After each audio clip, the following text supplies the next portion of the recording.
اس video کو like کیجئے، اپنے دوستوں کے ساتھ شیئر کیجئے، اور اگر ابھی تک آپ نے ہمارے چینل کو سبسکرائب نہیں کیا تو اسے سبسکرائب کر لیجئے اور ساتھ ہی موجود بیل آئیکن کو دبا لیجئے تاکہ آپ کو تمام نئی سٹوریز ملتی رہیں۔ خیمے اکھاڑ دیے گئے، کیمپ ویران ہو گیا اور شکار گاہ ہم لوگوں سے خالی ہو گئی۔ اب ہم لوگوں کا رخ دوبارہ شہر کی جانب تھا۔ شہر میں پہنچنے کے ساتھ ہی میں نے ایک بار پھر اپنے فرائض سنبھال لیے اور شہزادی ارینا کے محافظ دستے کے سردار کے طور پر کام کرنے لگا تھا۔ چند روز بعد شاہ مارتولیس نے ایک دربار خاص کا اعلان کیا۔ ایسا بہت ہی کم موقع پر ہوتا تھا۔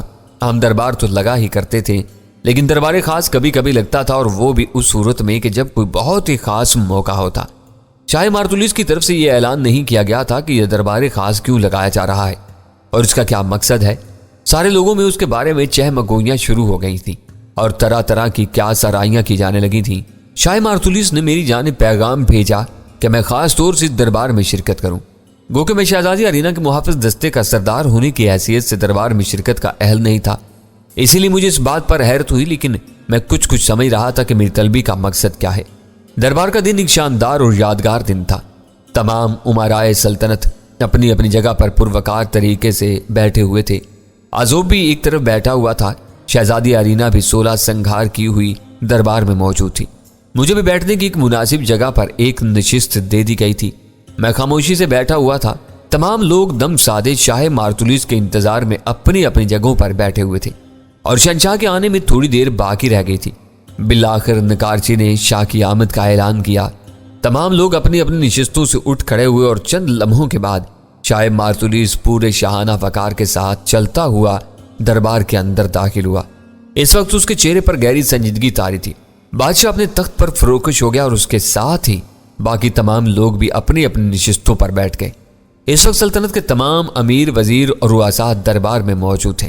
شاہ مارتولیس نے سنبھلی ہوئی زبان میں کہنا شروع کیا، اور اب سب لوگ یہ جاننے کے لیے بے چین ہوں گے کہ یہ دربار خاص کس لیے منعقد کیا گیا ہے۔ بہرحال میں آپ لوگوں کو تجسس میں مبتلا نہیں رکھوں گا اور جلد ہی آپ کو بتا دوں گا کہ اس دربار خصوصی کا مقصد کیا ہے۔ شاہ مارتولیس چند لمحوں کے لیے رک گیا اور پھر اس کی نظریں جیسے میرے اوپر جم کر رہ گئی۔ پچھلے دنوں ہمارے شہر میں ایک نیا نوجوان وارد ہوا ہے جس کا نام فیروز ہے۔ شاہ مارتولیس نے میری طرف دیکھتے ہوئے کہا، ہم لوگوں کو اس کے بارے میں بہت کم معلوم ہے کہ یہ نوجوان کون ہے اور کہاں سے آیا ہے اور اس کا تعلق کس خاندان سے ہے، اور ہمیں اس بات سے کوئی خاص دلچسپی بھی نہیں ہے۔ اصل بات یہ ہے کہ نوجوان کی دریافت کا سہرا میری بیٹی شہزادی ارینا کے سر ہے، کہ جس نے اس کی بہادری سے متاثر ہو کر اس کی داستان مجھے سنائی تھی، اور میں نے ارینا کو اس بات کی اجازت دے دی تھی کہ وہ اسے اپنے محافظ دستے کا سردار بنا لے۔ پچھلے کچھ دنوں سے یہ شخص شہزادی ارینا کے محافظ دستے کی سربراہی کی حیثیت سے کام کرتا رہا۔ اب لوگوں کو اس کا بھی علم ہوگا کہ تقریباً 8-10 دن پہلے ہم لوگ شکار پر گئے تھے، اور اس مہم میں میرے علاوہ شہزادی ارینا، سردار آزوب اور فیروز بھی شامل تھے۔ شکار کی اس مہم کے دوران فیروز نے بہادری اور جوان مردی کے 2 اس قدر عقل کو دنگ کر دینے والے کارنامے انجام دیے کہ ہم سب لوگ دنگ رہ گئے تھے۔ کم از کم میں نے اپنی زندگی میں اتنا زیادہ بہادر اور جری انسان نہیں دیکھا۔ فیروز نے ایک نہایت توانا اور بھاری بھرکم جنگلی بھینسے کو تنے تنہا ہلاک کر دیا تھا، اور یہ ایک ایسا کارنامہ تھا جو صرف کوئی غیر معمولی انسان ہی انجام دے سکتا تھا۔ فیروز کا دوسرا کارنامہ یہ تھا کہ یہ پہلے کارنامے کے مقابلے میں کہیں زیادہ اہم اور لائق تحسین تھا، کہ اس نے بڑے عجیب و غریب انداز میں میری جان بچائی۔ اس کے بعد اس نے تفصیل کے ساتھ وہ واقعہ بیان کیا تھا جب رات کے وقت چیتے نے اس پر حملہ کر دیا تھا، اور اگر میں بر وقت اس کی مدد کو نہ پہنچتا تو چیتا اسے ہلاک کر دیتا۔ گو کہ یہ سارا واقعہ تفصیل کے ساتھ اس نے بیان کر دیا تھا، اور یہ بھی بتایا کہ کس طرح شہزادی ارینا نے تلوار اٹھا کر چیتے کے 2 ٹکڑے کر ڈالے تھے۔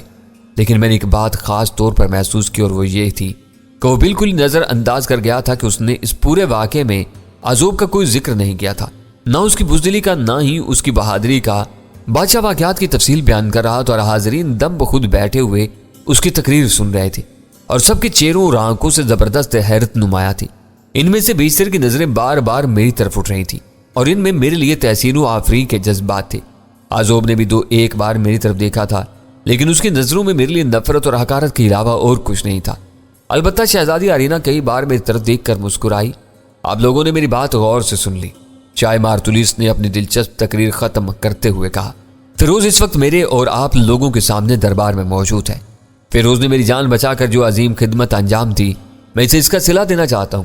وہ سلطنت کا جو بھی عہدہ مانگے گا میں اسے دینے کے لیے تیار ہوں، یا اس کے علاوہ وہ جتنی بھی دولت اور زر و جواہرات طلب کرے گا وہ بھی میں اسے دینے کے لیے تیار ہوں۔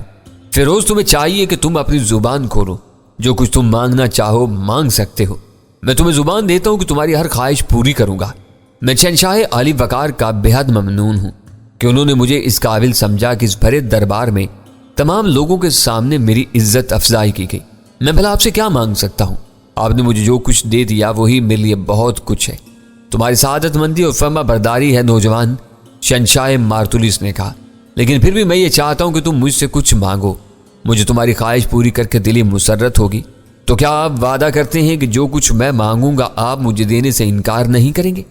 میں نے کچھ سوچتے ہوئے کہا، میں تم سے تمام لوگوں کے سامنے، اس بھرے دربار کے سامنے یہ وعدہ کرتا ہوں، تم جو کچھ مانگو گے میں تمہیں عطا کر دوں گا۔ اگر تم بڑے سے بڑا عہدہ بھی طلب کر دو گے تو میں انکار نہیں کروں گا۔ تو ٹھیک ہے، پھر آپ سے صرف میری ایک درخواست ہے، میں نے رک رک کر دھیمے لہجے میں کہا، اور وہ یہ ہے کہ آپ شہزادی آرینا کا ہاتھ میرے ہاتھ میں دے دیجیے۔ بادشاہ کے ساتھ ہی سارے دربار میں جیسے سناٹا چھا گیا۔ ہر شخص اپنی جگہ پر دم بخود بیٹھا ہوا تھا۔ میں نے اتنی بڑی بات کہہ دی تھی کہ جس سے ہر شخص حیران و ششدر رہ گیا تھا۔ شاہ مارطلیس جو ابھی تک میری تعریف میں رطب اللسان تھا، اور اس کے چہرے کی ساری نرمی اور شفقت ایک دم غائب ہو گئی، اور اس کی جگہ ایک عجیب قسم کی غضبناکی نے لے لی۔ عذوب نے کھا جانے والی نظروں سے مجھے گھورا، اور خود شہزادی آرینا میری اس بے باکانہ جرت پر حیران رہ گئی تھی۔ گستاخ! اچانک شاہ مارطلیس بڑے زور سے دھاڑا اور سارا دربار کانپ کر رہ گیا۔ تیری اتنی جرت کیسے ہوگی کہ تو نے اتنی بڑی بات کہہ دی؟ اگر میں نے تیری بہادری اور حوصلہ مندی کی تعریف کی تو اس کا یہ مطلب ہرگز نہیں کہ تو میری عزت پر حملہ کرنے کی جسارت کرے۔ نادان، تو اپنی اوقات بھول گیا۔ تو نے اس بات کو کس طرح فراموش کر دیا کہ تو محض ایک معمولی ملازم ہے، شہزادی آرینا کا ایک ادنا محافظ، اور تیرے جیسے سینکڑوں محافظ اور ملازم اس کے چشمے ابرو کے اشاروں کے منتظر رہتے ہیں۔ میں تو سوچ بھی نہیں سکتا تھا کہ تیری زبان پر اتنی بڑی بات آئے گی اور ایسی گستاخ حرکت کرے گا تو۔ کیا تجھے معلوم نہیں کہ میرا بھتیجا سردار اعظم شہزادی آرینا کا منگیتر ہے اور وہی اس کا شوہر بنے گا؟ کیا تو سردار عذوب کی جگہ لے سکتا ہے؟ تو اپنی اوقات بھول گیا ہے بیوقوف ناداں، اور اس کے ساتھ ہی ہمارے غصے کو بھی۔ شاہ مارطلیس کے منہ سے جھاگ نکلنے لگا تھا۔ اس کی حالت غیر ہو رہی تھی اور وہ سخت تیش کے عالم میں تھا۔ اس نے قہر بھری نظر میری طرف ڈالی اور دربار میں موجود سپاہیوں کو حکم دیا، اسے فوراً گرفتار کر لو اور محل کے قید خانے میں بند کر دو۔ اس نے بھرے دربار میں ہماری توہین کی ہے، اس نے ہماری عنایات اور نوازشوں کا غلط فائدہ اٹھانے کی کوشش کی ہے، اس لیے اسے سزا ضرور ملے گی۔ میری گرفتاری کا حکم سنتے ہی شہزادی آرینا کے چہرے پر مردنی چھا گئی تھی، لیکن عذوب کا چہرہ جیسے کھل اٹھا۔ اسے یقین تھا کہ اب مجھے موت سے کم از کم سزا نہیں ملے گی۔ اس طرح میرا قصہ ہمیشہ کے لیے پاک ہو جائے گا اور اس کے لیے راستہ ہموار ہو جائے گا۔ میں اگر چاہتا تو اسی وقت سب کو مار پیٹ کر وہاں سے چلا جاتا اور کوئی بھی کچھ نہیں بگاڑ سکتا تھا میرا، لیکن میں نے اس صورتحال کو اس طرح جاری رہنے دینے کا فیصلہ کیا کہ میں نے خود کو گرفتاری کے لیے پیش کر دیا اور کوئی مزاحمت نہیں کی۔ کئی سپاہی بیک وقت تیزی سے آگے بڑھے اور انہوں نے آنن فانن مجھے رسیوں سے جکڑ دیا۔ میں نے اپنے جسم کو ڈھیلا چھوڑ دیا اور انہیں رسیاں باندھنے کی پوری آزادی دے دی۔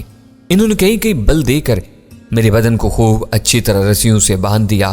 تمام درباری، جن میں عذوب اور آرینا بھی شامل تھے، اس منظر کو دیکھ رہے تھے، اور پھر میں نے آرینا کی آنکھوں میں آنسو دیکھے اور عذوب کی آنکھوں میں حسد کی خوشی۔ صورتحال ایسی تھی کہ آرینا اگر چاہتی بھی تو میری کوئی مدد نہیں کر سکتی تھی۔ وہ بڑے دربار میں اپنے بادشاہ باپ کے سامنے موجود تھی، اور ظاہر ہے کہ اس حال میں وہ اس بات کا اقرار نہیں کر سکتی تھی کہ وہ بھی مجھ سے محبت کرتی ہے اور مجھ سے شادی کی خواہش مند ہے۔ یہ بات سن کر تو شاہ مارطلیس اور بھی زیادہ غضبناک ہو جاتا، اور پھر وہ میرا نہ جانے کیا حشر کرتا۔ چنانچہ آرینا نہایت افسردگی کے ساتھ خاموش ہو گئی۔ سپاہیوں نے جلدی سے مجھے رسیوں سے باندھ دیا تھا۔ انہوں نے اپنی دانش میں میری مشکیں بڑی مضبوطی سے کس کر باندھی تھیں، اور اگر میری جگہ کوئی دوسرا انسان ہوتا تو واقعی وہ ہاتھ بھی نہیں ہلا سکتا تھا۔ میں نے خود بھی اس بات کی پوری کوشش کی کہ یوں ظاہر کروں کہ مجھے واقعی بے بس کر دیا گیا ہے۔ مجھے رسیوں سے اچھی طرح جکڑنے کے بعد سپاہیوں نے ہدایت طلب نظروں سے شاہ مارطلیس کی طرف دیکھا۔ اسے فی الحال محل کے نچلے والے قید خانے میں لے جا کر بند کر دو۔ شاہ مارطلیس نے حکم دیا، 2-1 روز کے اندر اندر میں اس کی قسمت کا فیصلہ کر دوں گا۔ جہاں پناہ ایسے گستاخ اور غیر مہذب انسان کو جیل میں بند رکھنے کی کیا ضرورت ہے؟ عذوب کہنے لگا، اس نے جتنی بڑی گستاخی کی ہے اس کی سزا تو یہی ہے کہ فوراً اس کی گردن مارنے کا حکم دے دیا جائے تاکہ اس کا قصہ ہی ختم ہو جائے ہمیشہ ہمیشہ کے لیے۔ مجھے تمہاری بات سے کوئی خاص اختلاف نہیں ہے عزوب، شاہ مارطولیس نے نرم لہجے میں کہا، لیکن میں اسے گردن مارنے کی سزا نہیں دینا چاہتا۔ یہ سزا تو اس کے لیے بہت معمولی ہے اور عام جرائم کا ارتکاب کرنے والوں کی سزا ہے۔ اس نے جس جرم کا ارتکاب کیا ہے اس کی سزا محض گردن مار دینا ہی کافی نہیں، میں اسے بہت بڑی سزا دینا چاہتا ہوں۔ ظاہر ہے کہ اس کے زندہ بچنے کا تو کوئی سوال ہی پیدا نہیں ہوتا، لیکن میں اس کی موت کو بھی ایک عبرتناک رنگ دینا چاہتا ہوں تاکہ دنیا دیکھے اور آئندہ کوئی شخص اس قسم کی احمقانہ جرت کا مظاہرہ کرنے کی ہمت نہ کر پائے۔ شاہ مارطولیس نے بڑے پرغرور انداز میں کہا تھا۔ سارے دربار میں ہر شخص مہر بلب تھا، کسی کی مجال تھی کہ زبان کھول سکتا۔ شہزادی ارینا کی آنکھوں میں بے بسی کے آنسو تھے، لیکن میں جانتا تھا کہ وہ مجبور تھی، وہ کچھ نہیں کر سکتی تھی۔ عزوب کے چہرے پر کھلے ہوئے گلاب اس کی دلی کیفیت کی غمازی کر رہے تھے اور میں دلی دل میں اس سارے ڈرامے پر ہنس رہا تھا۔ میں نے اپنی طویل زندگی اور ہنگاموں کی زندگی میں نہ جانے ایسی کتنی گرفتاریاں دیکھی تھی اور نہ جانے ایسے کتنے شہنشاہوں اور بادشاہوں کو بھگتا تھا۔ ان لوگوں کی اوقات میرے سامنے کیا تھی؟ اسے لے جاؤ، شاہ مارطولیس نے کڑک کر حکم دیا، اور محل کے قید خانے میں اس وقت تک بند رکھو جب تک کہ میں اس کے بارے میں کوئی آخری فیصلہ نہ کر دوں۔ اس کے ساتھ ہی میں خصوصی دربار کے برخاست کرنے کا اعلان کرتا ہوں۔ شاہ مارطولیس اپنی جگہ سے اٹھ کھڑا ہوا اور اس کے ساتھ ہی سارے لوگ اٹھ کھڑے ہوئے۔ شہزادی ارینا نے بڑی حسرت بھری نظروں سے مجھے دیکھا اور پھر دوسری طرف منہ پھیر لیا۔ وہ غالباً اپنے آنسو چھپانا چاہتی تھی۔ سپاہی مجھے لے چلے اور میں نے حسب معمول کوئی مزاحمت نہیں کی، میں ان کے ساتھ چل پڑا۔ وہ محل کے وسیع حصوں سے گزرتے ہوئے ایک بالکل دور دراز گوشے کی طرف جا پہنچے۔ یہاں ہر طرف جھاڑیاں ہی جھاڑیاں تھیں اور ایسا معلوم ہوتا تھا کہ گویا ایک عرصے سے اس علاقے کی صفائی کی طرف کوئی توجہ نہیں دی گئی تھی۔ یہاں ایک کونے میں پرانی سی عمارت کھڑی کی گئی تھی جو دیکھنے میں بہت ہی بدنما لگ رہی تھی۔ اس عمارت کا ایک ہی دروازہ تھا اور وہ لکڑی کا بہت بھاری بھرکم دروازہ تھا۔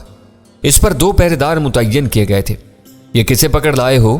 دونوں پہرے داروں میں سے ایک نے ان سپاہیوں سے پوچھا جو مجھے وہاں سے لے کر چلے تھے۔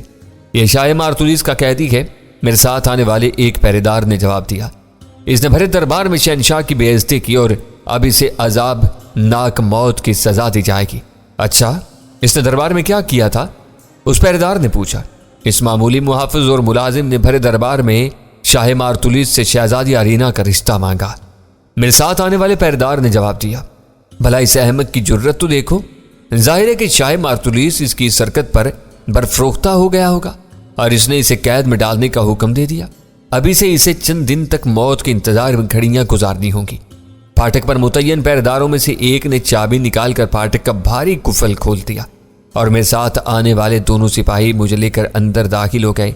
اندر بہت سی کوٹھڑیاں بنی ہوئی تھیں جن سب میں باہر سے تالے لگے ہوئے تھے۔